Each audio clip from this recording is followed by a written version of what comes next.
பஞ்சதந்திர கதை. ராஜாவும் முட்டாள் குரங்கும். வேதபுரி என்ற நாட்டை அரசர் ஒருவர் ஆண்டு வந்தார். அவர் தனக்கு பரிசாக கிடைத்த குரங்கு ஒன்றை ஆசையா வளர்த்து வந்தார்.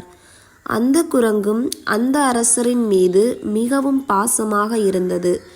ஒரு நாள் ராஜா வழக்கம் போல அரண்மனை தோட்டத்தில் உலாவப் போகும் பொழுது குரங்கையும் கூடவே அழைத்து சென்றார். செல்லும் வழியில் ஒரு முட்புதருக்கு நடுவில் பாம்பு ஒன்று இருப்பதை குரங்கு கவனித்தது. உடனே அந்த குரங்கு தாவி குதிச்சு பாம்பு இருப்பதை ராஜாவிடம் காண்பித்தது. அந்த பாம்பு ராஜாவை கடிக்கும் முன்பு குரங்கு பாம்பிடம் சண்டையிட்டு பாம்பை கொன்றது. சரியான சமயத்துல ராஜா பாம்பு கடியிலிருந்து தப்பித்தார். குரங்கின் எச்சரிக்கை உணர்வையும் விசுவாசத்தையும் பார்த்து ராஜா மிகவும் நெகிழ்ந்தார். உடனே அந்த குரங்கையே தன்னோட பாதுகாவலரா நியமிக்க முடிவு செய்தார். அவரோட இந்த முடிவை கேட்ட மந்திரிகள் அனைவரும் திகைத்து நின்றனர். அவர்கள் ராஜாவிடம், ராஜா, என்னதான் இருந்தாலும் அது ஒரு விலங்குதானே, அதுக்கு மனிதர்கள் மாதிரி பகுத்தறிவோ முடிவெடுக்கும் திறமையோ இருக்காதே. உங்களோட இந்த விபரீத எண்ணத்தை மாத்திக்கங்க. எவ்வளவோ சொல்லி பார்த்தாங்க. ராஜா கேட்கிறதா இல்லை.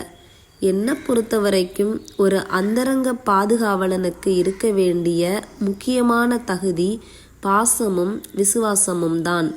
அது என் குரங்கு கிட்ட நிறையவே இருக்கு. அதனால என் பாதுகாவலுக்கு மனிதர்கள் வேண்டாம், குரங்கே போதும்னு தீர்மானமாக சொல்லிட்டாரு. அன்று முதல் குரங்கு ராஜாவை விட்டு ஒரு நிமிஷம் கூட விலகாம அவர் எங்கு போனாலும் கூடவே போறதும் வர்றதுமா இருந்தது. ஒரு நாள் ராஜா குரங்கிடம், எனக்கு தூக்கம் வருகின்றது, நான் கொஞ்ச நேரம் நல்லா தூங்க போறேன், என்னை யாரும் தொந்தரவு செய்யாம பார்த்துக்கன்னு சொல்லிட்டு தூங்க ஆரம்பிச்சாரு. குரங்கும் ரொம்ப அக்கறையா படுக்கைக்கு பக்கத்திலேயே இருந்து காவல் காத்தது. அந்த சமயம் பார்த்து அங்க ஒரு ஈ வந்தது. அது ராஜா காது கிட்ட வந்து சொய் சொயின்னு கத்தி ராஜாவை தொந்தரவு செய்தது. குரங்கு சூ சூன்னு துரத்துச்சு. கொஞ்ச நேரம் கழிச்சு அந்த ஈ திரும்பவும் அங்கேயே சுத்தி சுத்தி வந்துகிட்டே இருந்தது. குரங்குக்கு கோபம் தாங்கலை. ஈக்கு தகுந்த பாடம் புகட்டணும்னு தீர்மானம் பண்ணுச்சு. அது ராஜாவோட வாளை கையில் எடுத்துச்சு. இந்த முறை ஈ வந்தா அதை ஒரே போடு போட்டு 2 துண்டாக்கிட வேண்டியதுன்னு முடிவு பண்ணுச்சு. நடப்பது எதுவும் தெரியாத ராஜாவோ பாவம் நிம்மதியா தூங்கிட்டு இருந்தாரு. ஈ திரும்பவும் வந்துச்சு. இந்த தடவை அது ராஜாவோட கழுத்துக்கு மேல பறந்துச்சு. தயாராக இருந்த அந்த குரங்கும் ஈய ஒரே வெட்டா வெட்டிடுச்சு. ஐயோ, என்ன பரிதாபம்! ஈ பறந்து தப்பிச்சிடுச்சு. ராஜா தலை துண்டாகி போச்சு.